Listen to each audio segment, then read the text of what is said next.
Okay.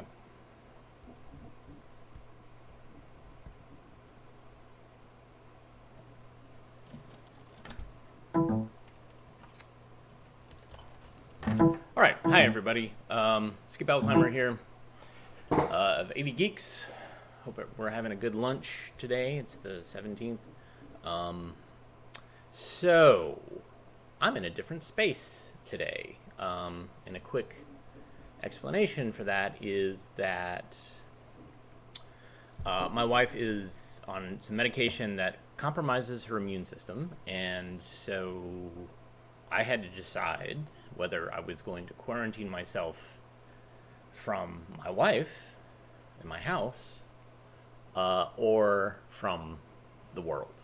And very hard decision, but I love my wife. So basically, I have my assistants at the archive who are working diligently, and I didn't feel good about letting them go. So I'm not at the archive. But what I did is I pulled some films while they're not there from the archive, and I'm bringing them here. Now, the technology I was using, let me see if I can do this without doing whatever. Anyways, so I have a portable telecine that you can see right here. Turn it, you can see it. But it's not working today. So I have a plan B, fret not. So it was working 10 minutes ago, and then something happened. I don't know what it is. And it's actually the encoder box that freaked out and not. So I don't know. Anyways, we'll have this fixed soon enough. I totally forgot that it was St. Patrick's Day. So I'm going to see, I have a bunch of pre-recorded stuff. I'm going to see if I have anything that's even remotely related. I do. It's kind of offensive. I don't know. Maybe we should just watch it. So I'm doing some last minute kind of squeaking here to see if I can get rid of some stuff and make this work. Let's see. Yes. Let's see. Anyways, let me see. Thanks for bearing with me. Please chime in. Tell me what you're having for lunch. It's going to be a little rocky today. I'm actually at my house in my basement using equipment that kind of works but doesn't. Like the telecine works, but the encoder box was deciding that it's not going to work. Again, this will be fixed tomorrow. In the meantime, let's see. Where is that? I said I have like 500 films that I've digitized that I have on a hard drive here. So we're going to cheat today, but very quickly we're going to get back into the swing of things. With doing digitization live, probably tomorrow. I just have to find the right encoder box, and I have to get Windows to cooperate here. Let's see. Where is it? I know this is the most fun you've ever had watching somebody navigate. You're not seeing this, but yeah, I'm trying to navigate this folder and try to find this. It's there. Okay.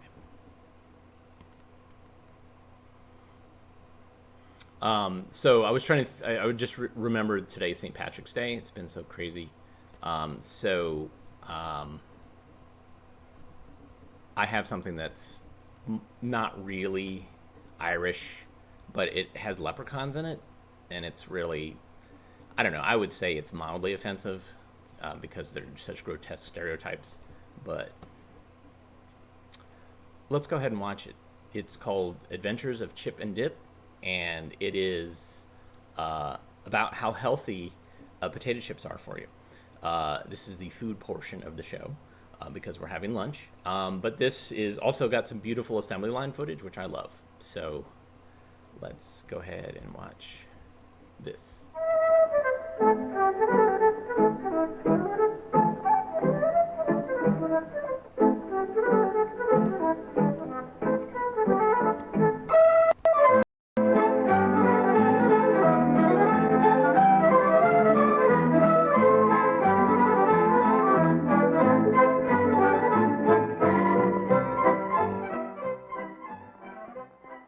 Chip, lad.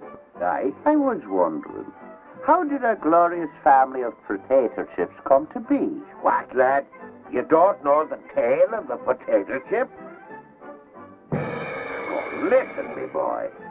The potato chip was born in the Adirondack Mountains in 1853 at Moon Lake House beside Lake Saratoga was an Indian colleen by the name of Kate, preparing a mulligan stew. And purely by accident now, herself dropped a piece of potato into some hot fat. She spooned it out and gave it to George Crumb, the innkeeper. "Ah, Kate, 'tis a delight fit for the likes of St. Patrick himself." And over 100 years later, human folk decided that they wanted something for parties and clan get-togethers to go with the new delight. So, the dips were invented. And since that time, chips and dips have become a party institution. And good together they are, too. Now, here are a few delightful recipes we know that you will want to try. One of the easiest and yet most popular of all the chip and dip recipes is the onion dip. To prepare, we add 1 packet of dehydrated onion soup mix to 1 package of sour cream. We mix this until the onion flavor is evenly blended through the cream. Be sure and refrigerate this or any other dip until you're ready to use it. One thing more, you better make a double recipe. It seems to disappear almost as fast as the potato chips themselves. Here's a dip with plenty of flavor that goes well with any flavored chip. It's called, appropriately, the teaser. Mix a 1/2 cup of finely chopped bologna with 3/4 cup of chopped ripe olives. Add to this 3 tablespoons of chopped sour pickles and 2 tablespoons of chopped pimentos. Now we add just enough mayonnaise to moisten. Mix this well and add a few drops of Tabasco sauce and grated cheese to taste. This teaser is a taste treat that will perk up any party or buffet. Here's a party dip for those with a taste for something totally different. A shrimp dip topped with bacon chips. In a blender, we have 10 large cooked shrimp. We're now going to add a 1/4 cup of mayonnaise. And for tang, 3 shakes of Tabasco sauce. And 1 teaspoon of grated onion or onion juice. Add salt and pepper to your own taste. Now we'll blend these ingredients together and add just enough cream to achieve the right consistency.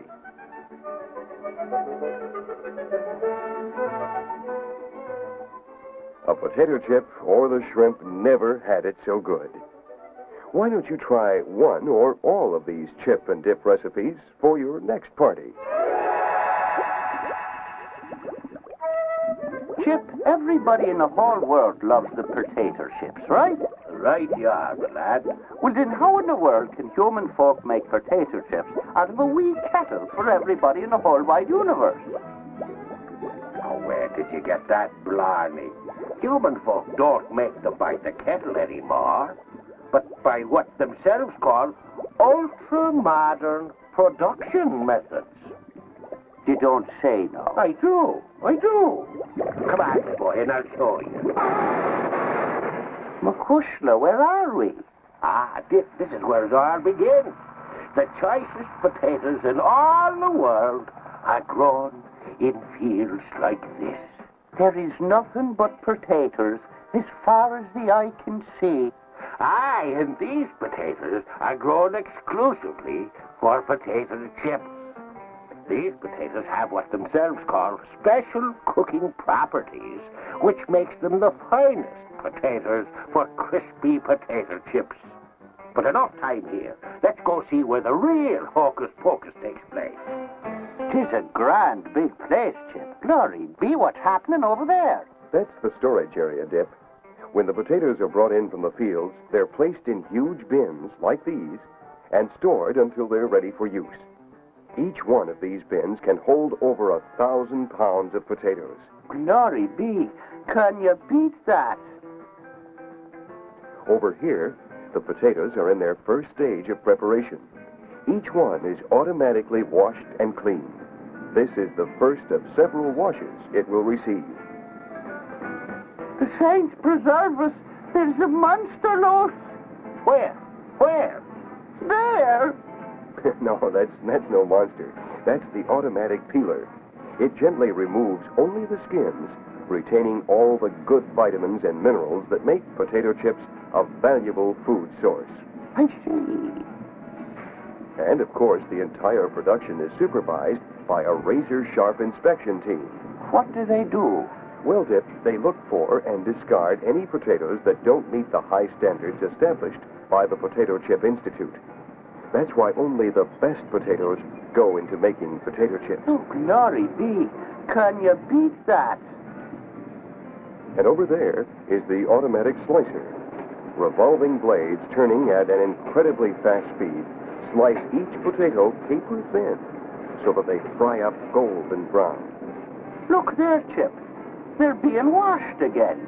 That's to take out the excess starch, Dip. That way, they fry crisper, taste better, and are better for you, too. Look how sparkling clean everything is. Oh, everything must be sanitary. When you're dealing with good food, there's no such thing as being too careful. Look over there. There are the potato slices going into the stainless steel cookers.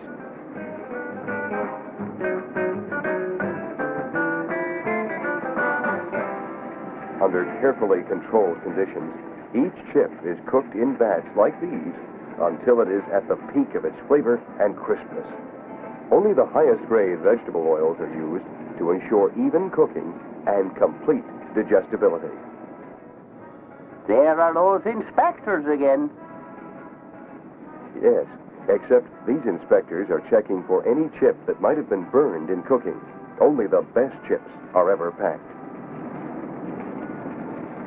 Are you sure that human folk don't use leprechaun magic? No, only modern American know-how and production techniques. That's right, Chip. Techniques like these automatic packing and sealing machines make packaging easy and fast. The potato chips are automatically weighed, packed, and sealed completely by machine.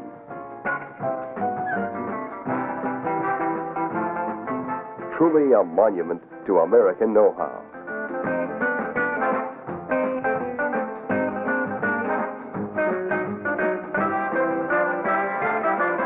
And how about the automatic flavor dispensers, which create the new flavored chips? Regular chips are transformed into tempting flavored treats. Flavors like barbecue, green onion, and Garlic, me favorite flavor. I know. But you're not the only one who likes them, lad.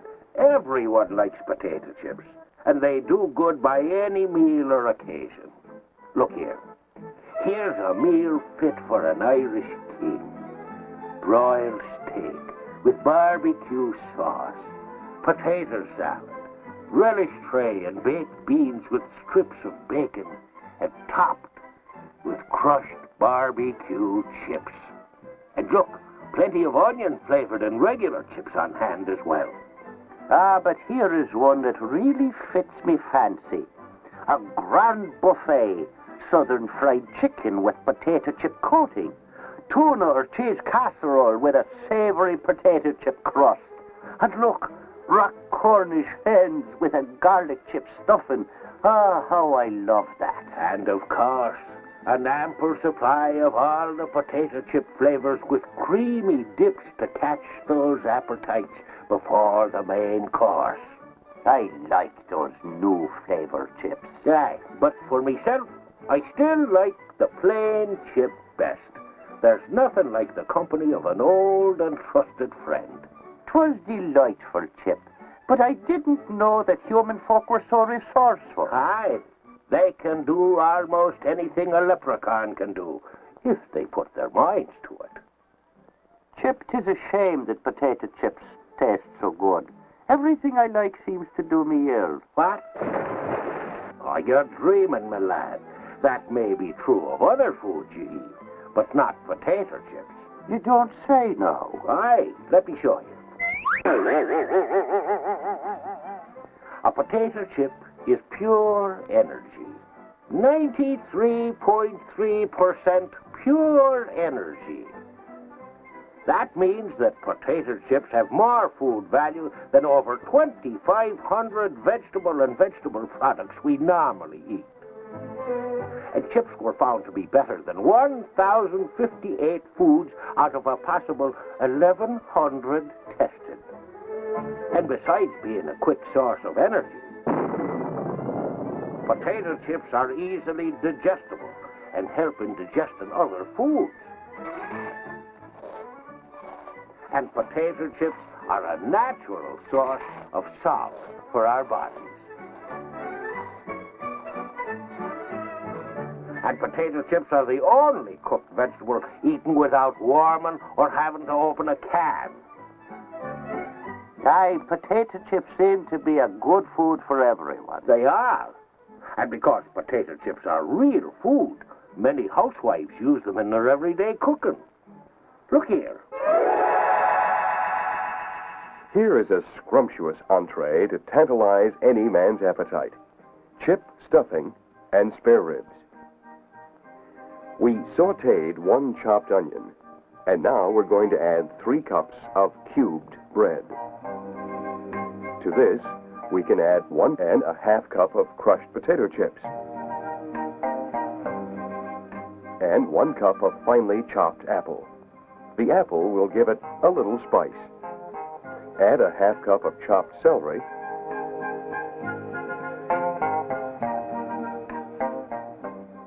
and we're ready to moisten with a cup of milk.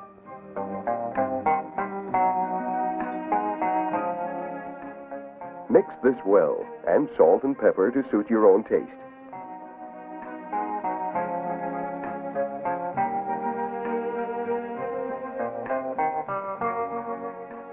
We have cut the spare ribs into 2 matching sections. Spread the stuffing on one section and top with the other. Bake in 350-degree oven for 2 hours. Spare ribs, anyone? Here's a main dish casserole that's quick to fix, but so good. We've already combined sweet potatoes, eggs, and butter. To this, we add 1/3 cup of milk, a teaspoon of salt, and a dash of nutmeg. And, of course, 1 cup of crushed chips.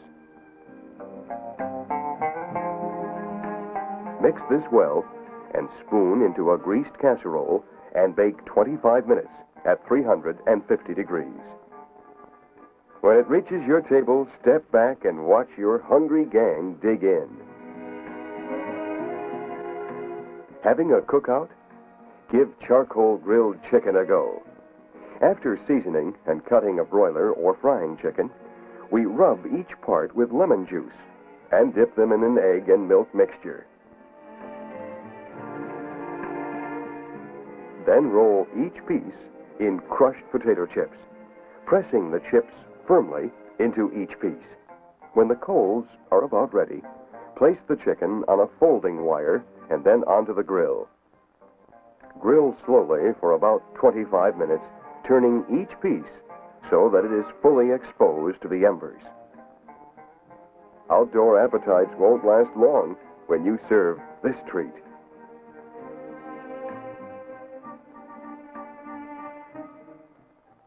Aye, save a piece for myself. There's plenty more of that we'll be seeing, lad. You see, not only are chips good with food, but by themselves they are good food. What do you think of that, lad? I was thinking, Chip, why are there so many new and different ways of using potato chips?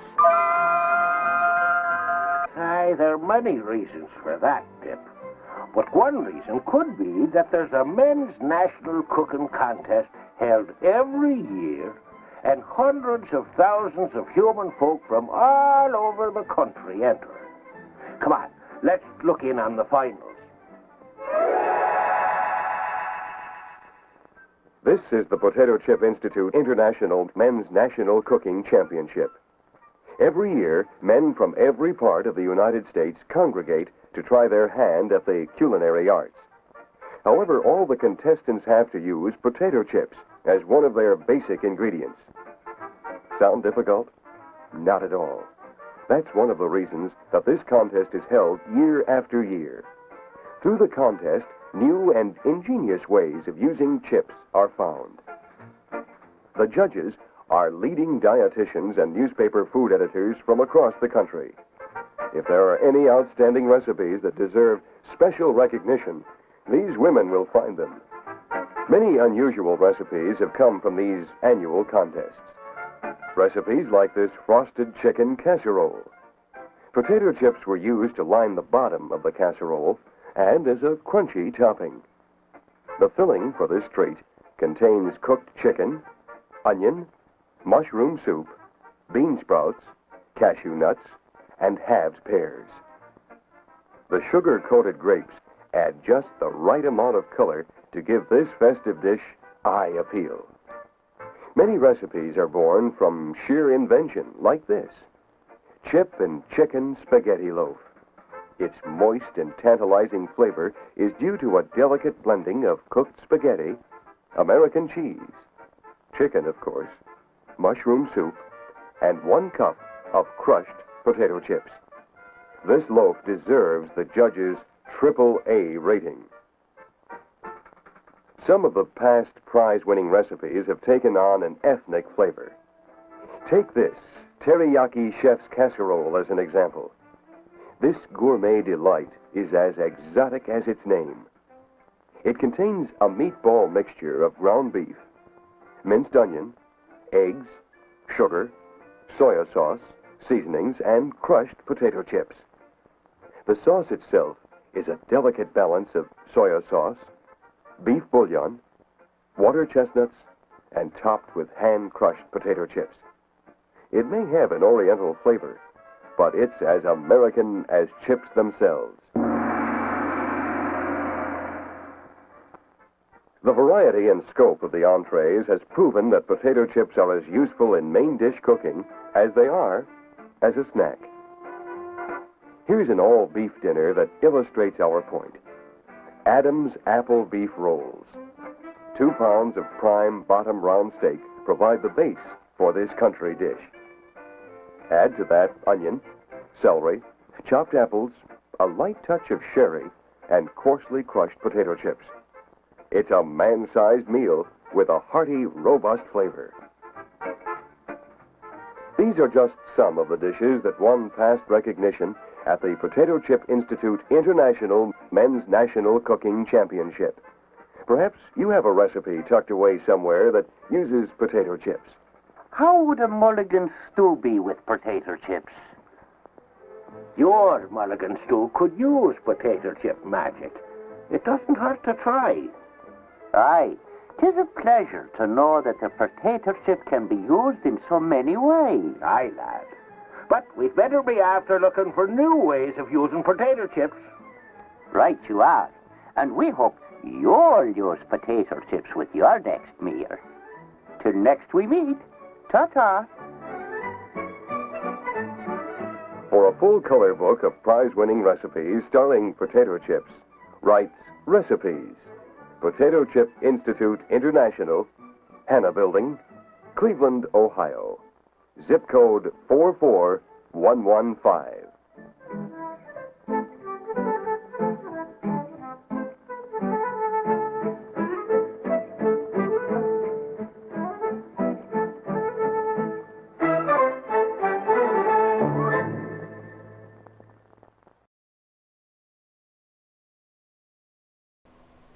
So, hey, I'm Skip Elsheimer. Thanks for tuning in for lunch with AV Geeks. I'm hunkered down in my house basement with my digitizing equipment. I have a telecine, but I couldn't get the encoder to work. So tomorrow, excuse me, I guess there's a problem with eating lunch while I'm doing this. It's like it all burpy. Anyways, yeah, so tomorrow we'll actually be going back to our format where we are digitizing the films as we watch them. And so we get to see stuff that I've never seen before. Today, my digitizing card freaked out a little bit and wasn't accepting the signal from the telecine that I have, the portable telecine. So I have a lot of more than probably 700 films that I've digitized in the past on a hard drive, just for such an occasion. So the first film that we watched was Adventures with Chip and Dip. And Chip and Dip are, of course, leprechauns, which is my tie-in to St. Patrick's Day today. Grotesque stereotypes of a leprechaun.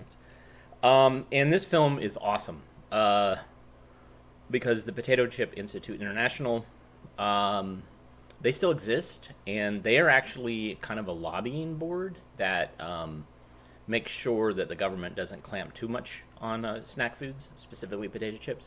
They were also the people that made, I believe it was the FDA, made it to where Pringles could not call themselves potato chips.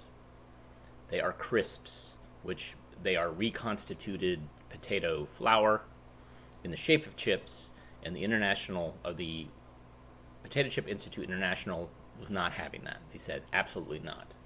They didn't feel that that was fair competition, so they used their lobbying force to make Pringles not a potato chip, but a crisp.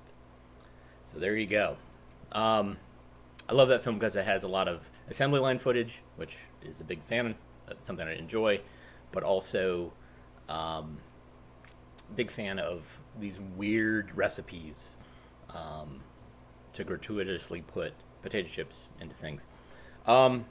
So we're doing this every day for this week and maybe following weeks as a way to kind of give ourselves a break from working at home and looking at news and Facebook. So I'm eating some delicious Frank's pizza, leftover pizza that I got yesterday before I hunkered down. I got 2 large pizzas, and one's in the freezer so that I'll have a long rationing supply of pizza. And also trying to support my local restaurants who are suffering and my local folks. Anyways, all right, so next film. This one is Canadian, and this was part of a show that I did called When Mascots Attack. And it's basically trying to convince kids not to do vandalism and do delinquent things using a scary mascot and some inane songs. So here is Let's Find Something Better to Do.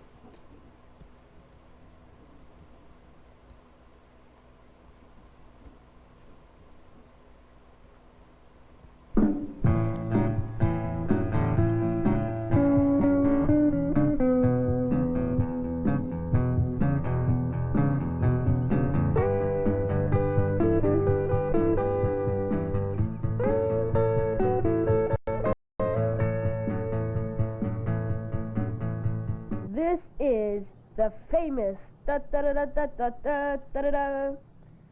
Howard Cronkirk, your roving reporter for CKID News. I go where the news is, and the news is wherever I go. Today the news is here. We're going to find out what the ordinary kid in the street knows about vandalism. The big question is, what is vandalism? Vandalism is writing on walls in washrooms. Writing on walls of buildings. Vandalism is breaking bottles in the streets.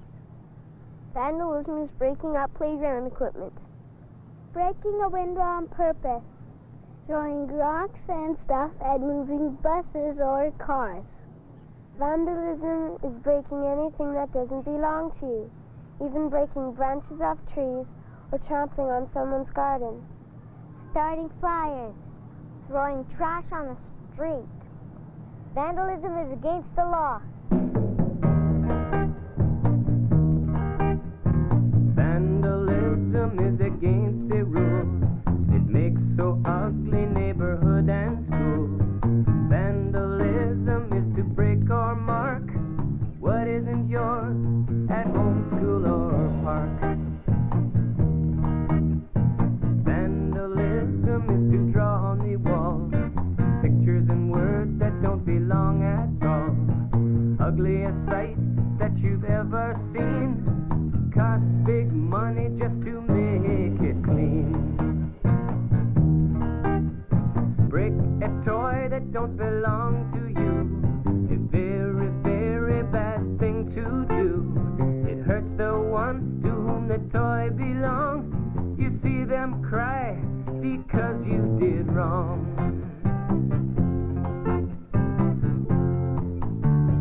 Vandalism is to throw on the ground trash and paper you don't want around. Make such a mess, make people look mad. Put trash in cans, make everyone glad. Break a bottle against a wall, big mistake for one and all. It looks so bad, got to be cleaned up. Could cut the foot of kid and grown up. Vandalism is against the rules. Makes so ugly neighborhood and school. Vandalism is to break or mark what isn't yours at home, school, or park. CKID News is asking, why is vandalism wrong? Vandalism is wrong because it makes things look ugly. Vandalism is wrong because it costs money to fix things up again. If you write on the washroom walls at school, the school has to pay money to paint it. Where does the money to paint washroom walls come from? The money comes from our mums and dads because they have to pay taxes and they kind of own the school. Vandalism is also wrong because when you destroy something that is not yours, like a toy, nobody can play with it anymore. It's a mean thing to do, and it makes people feel bad. Vandalism can be dangerous sometimes, too. Like if you throw rocks and stuff at cars or buses, you could hit the driver, or you could scare the driver into having an accident. It can be dangerous if you break glass on the street. You could get cut, someone else could get cut, or even dogs and cats could cut their feet. If vandalism costs so much, looks so ugly, and makes people feel bad, why would anyone want to do it? Maybe they were just bored and couldn't find anything else to do. Maybe when you're mad at somebody, like a friend or a brother or sister, you just want to break something. Maybe some people just like to show off. Show off? Show off? What an idea. That reminds me of a song he knows.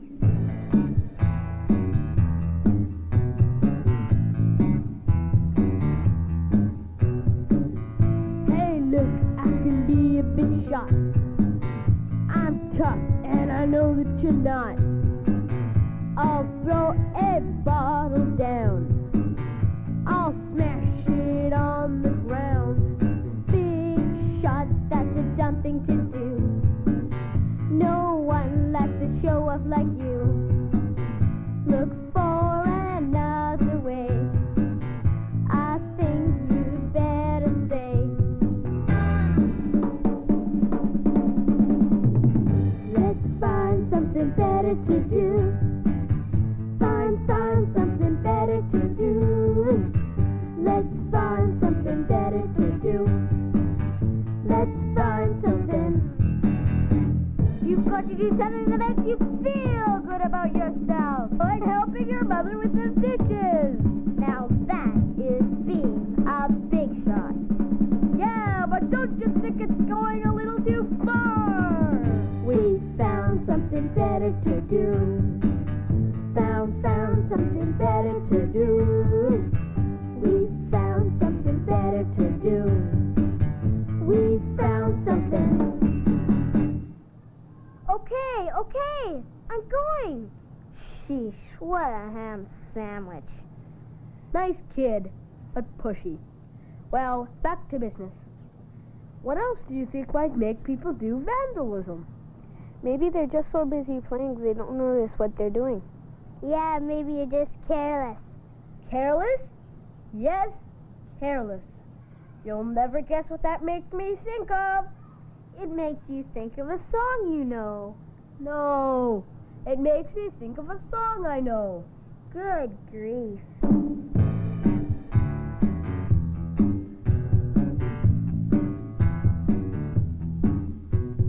Oh yeah, what a wonderful day. Oh yeah, lots of things we could play. Don't care what mess we make. Don't care whose toys we break. Oh no, we make people mad. Oh dear, that makes us feel bad. We'll think now when we play. We won't forget to say. Let's find something better to do. Find something better to do. Let's find something better to do. Let's find something. Throw trash in cans. Take really good care of toys and books you borrow. Be careful when you're throwing balls or playing catch. Yeah, you could break a window. Let's find something better to do. Find something better to do. Let's find something better to do. Let's find something. Let's find something better to do. Find something better to do. Let's find something better to do. Find something better to do.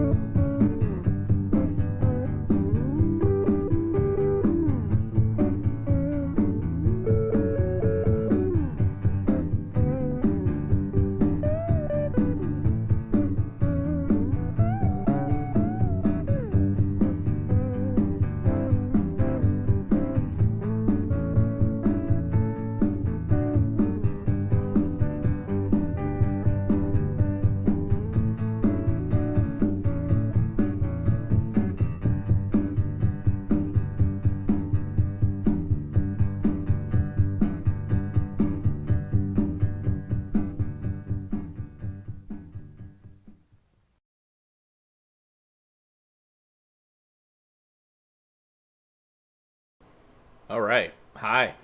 Skip Alzheimer, AV Geeks. Yeah, so thank you, Officer Ollie the Owl, for being in that suit and running around on a playground and up and down hills when you probably had limited visibility and your center of gravity was all messed up. One hopes that somewhere there's an outtake reel of Ollie tumbling down a hill, knocking kids over. Yes, that's where my brain immediately goes to. Having worn costumes that big and that difficult, that's the immediate fear is like, oh my god, I'm going down an incline and I can't see what's below me because I have such limited view. And I'm on a teeter-totter seesaw. Oh boy. Anyways, yeah. So I'm showing some films from my collection of 27,000 films.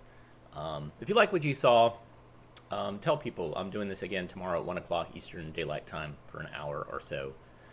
This is my way to kind of do what I do without having to do it in a venue where people could potentially get sick. So thanks for joining me, and thanks for having your lunch with me. This next film is, again, 70s ludicrous film featuring a I don't know, someone maybe you've heard of before. So this is Patriotism.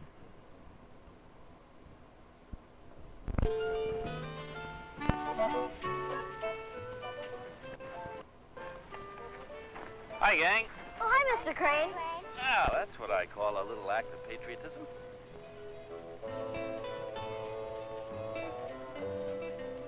What's so patriotic about it? All we're doing is planting a tree. Yes, everybody helps on Arbor Day.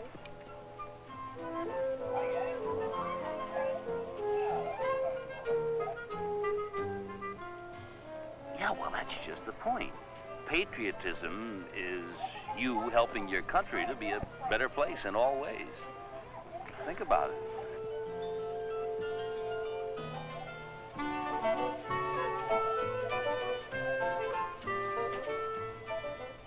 See you later. Bye-bye. Bye-bye, Miss Clay. Okay, come on, put some water in. How can you help?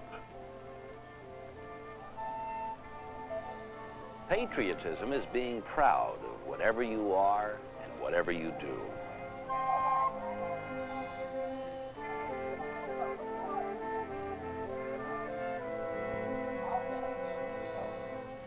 What ways can you think of to help improve your life and to help improve your country? Is sharing a way? If we learn to care for others, to respect others, we'll learn how to care for, to respect our country. Unfortunately, I didn't get a chance to tell you. Yeah, my wife.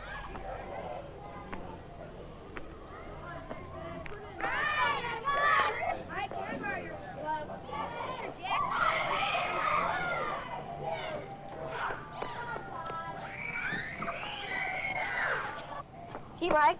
Thanks for letting me use your glove. You helped win the game for us, didn't you? Yeah. It's a good thing I have my extra glove with me, right? Right.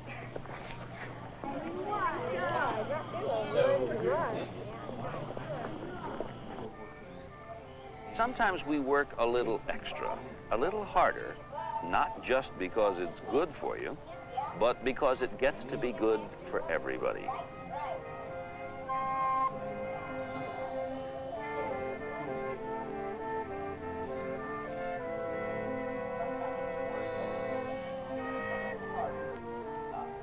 Good people make a good country.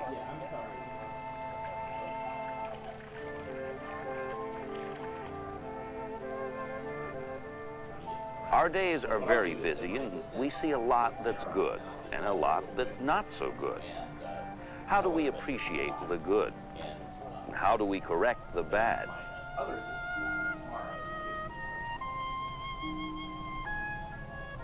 Sure.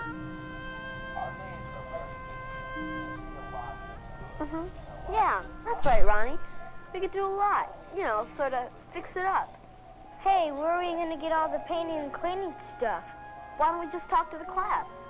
How about a few of us going through the neighborhood? Your neighborhood is a little country, and if you know how to make a good neighborhood, you're going to know how to make a good country.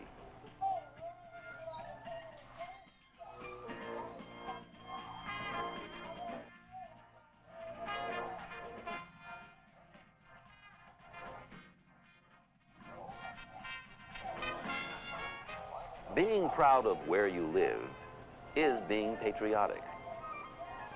Doing something about it is even more patriotic. Okay, now push it in there. Got it right. No, over a little more. Over that way. Wait. Okay, now hold it.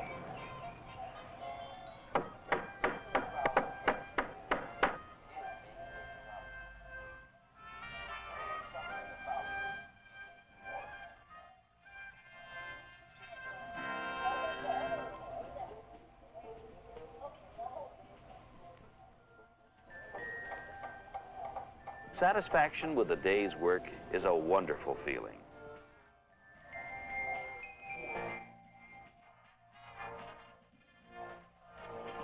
Taking the time to show love is a very important way to be a good person. Happy birthday, Dad. Your family is a little country, and you can learn All right. there. I'll eventually meet you. You guys. can learn everywhere about your country, and you can learn how to make your country go. That's patriotism. I almost picked you. You all right? I'm okay, just a little scared, I guess. There have been a lot of close calls in this corner. Yes, I know. We ought to do something. Your councilman is Everett Gerard. he will help you if you will help him. But first, he must know what your problem is. Remember, he's your representative in government. Dear Mr. Councilman, my friend almost got hurt real bad last week at the corner of Maple and Locust. I wish you would put a stop sign there. Thank you, Carl Conrad. It's your community as much as any other person's. It's your responsibility. How can you show your responsibility? Hey, Sarah. Hey, so... Mary, get me the city engineer, would you please?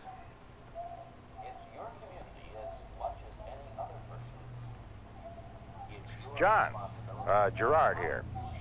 Remember we had some discussion about a stop sign at Maple and Locust? I got another letter today, this time from a little kid.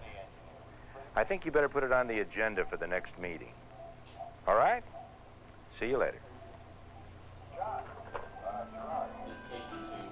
It's your country, isn't it? Every day you may have some small chance to make it a better country.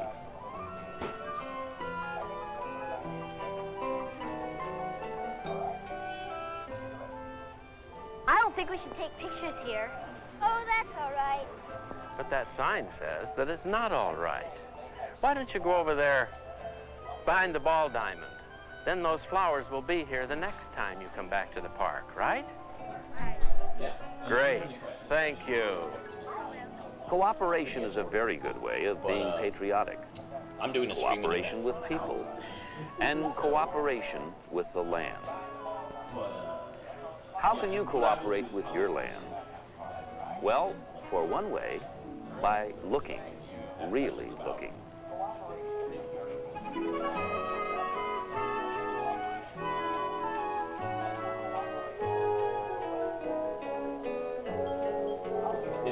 So there's that,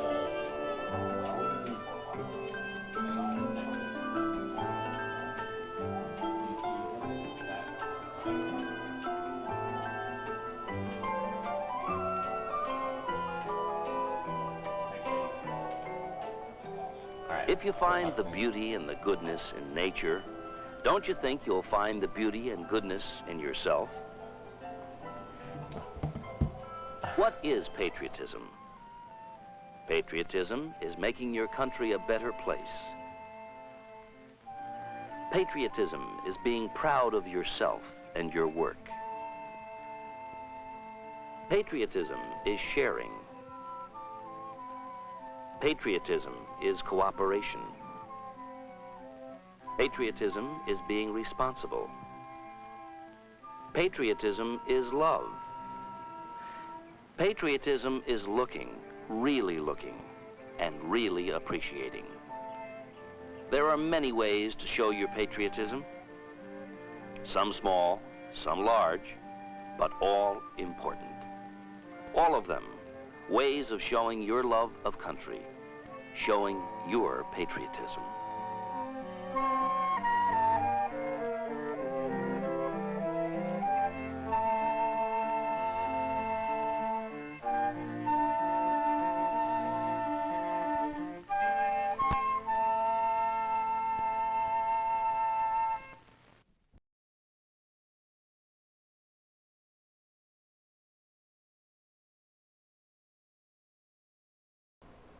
Oops.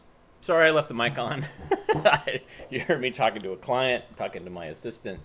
I'm in lockdown here in my basement, and so AV Geeks is still open with my assistants doing stuff, and I'm here showing you stuff and forgetting to turn off live mics. Anyways, how about that film? Bob Crane. Yeah. He was very patriotic. I mean, he was very earnest. You know, besides the fact he was a sex addict, he believed in what he said there, but had a serious problem with sex addiction. Anyways, so what time is it? All right, time for one more film, and then we'll come back tomorrow. You'll join me tomorrow, and I will have hopefully figured out my thing. You know, my word that I use when I'm trying to do two things at once. Okay. So, if you like what you saw, tell people that we're doing this every day at 1 o'clock. Share the word. If you wanted to donate to AV Geeks, you're welcome to do that via Patreon. But I'll tell you what, figure out a way to donate locally to a local artist or a local business. I'd rather you do that.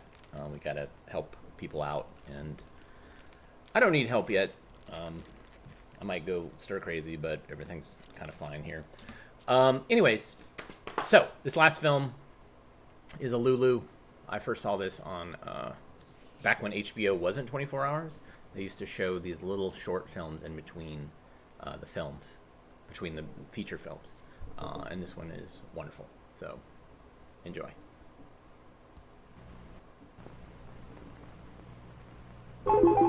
Television's equal time law is meant to balance political coverage. However, when a party's in power, they're hard to avoid on TV, and when they're out, they're hard to find on TV. Former Governor Ronald Reagan has studied the situation and offers some ideas to help provide more balanced political coverage. Don't miss Ronald Reagan's plea for the loyal opposition in the new issue of TV Guide.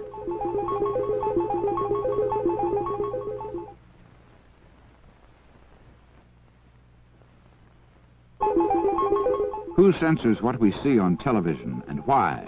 Find out in the new issue of TV Guide magazine. The Super Bowl Psych. It's not the latest disco dance. It's the psychological game of one-upsmanship that goes on between the two pro football teams scheduled to meet in the Super Bowl. Read about the verbal war of nerves that often means victory on the field as the NFL prepares for its first nighttime Super Bowl. Don't miss this special sports report in the new issue of TV Guide.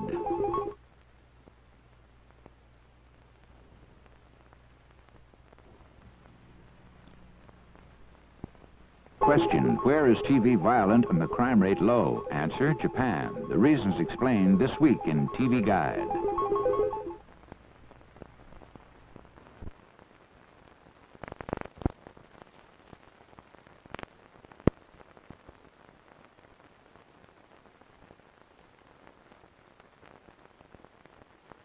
Dear Mr. Ames, your resume indicates that you may be just the person to assume the managerial duties at KLRN-TV and free me to continue my work in sensitized videotapes. Don't be put off by our present limited facilities. The success of my experiments will soon permit KLRN to capture a much larger share of the viewing public. Sincerely, W.H. O'Brien.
Get me the police.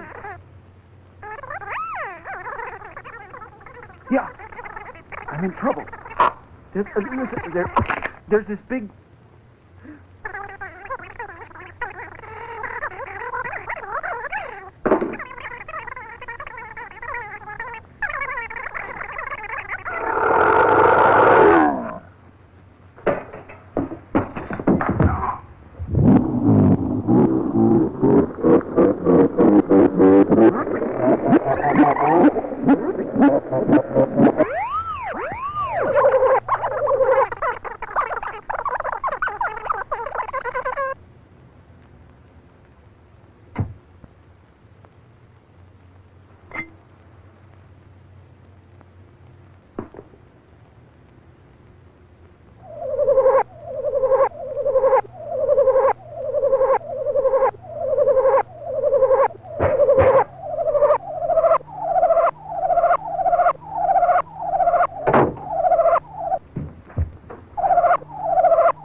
That's a hell of a student film. Wow. It's so good. I don't know if the music was actually done by the same George Winston who did a bunch of New Age music. I do know that the letter is signed by W.H. O'Brien, it's a nod to Willis O'Brien, who did the special effects for King Kong and some other Mighty Joe Young and some other films, stop motion stuff. And so there's your little bit of film history knowledge there. Man, I love that so much. I have to show it every once in a while. Somebody commented they've seen it before, but just got to do it every once in a while. Thanks again, everybody, for coming out and taking a little bit of time watching some old films. It's great to share, talk about lunch and what you're eating. And you guys take care of yourself, love your friends, family, etc. And I will see you tomorrow at 1 o'clock Eastern Daylight Time, and we'll watch even more films. So take care, and we'll talk soon.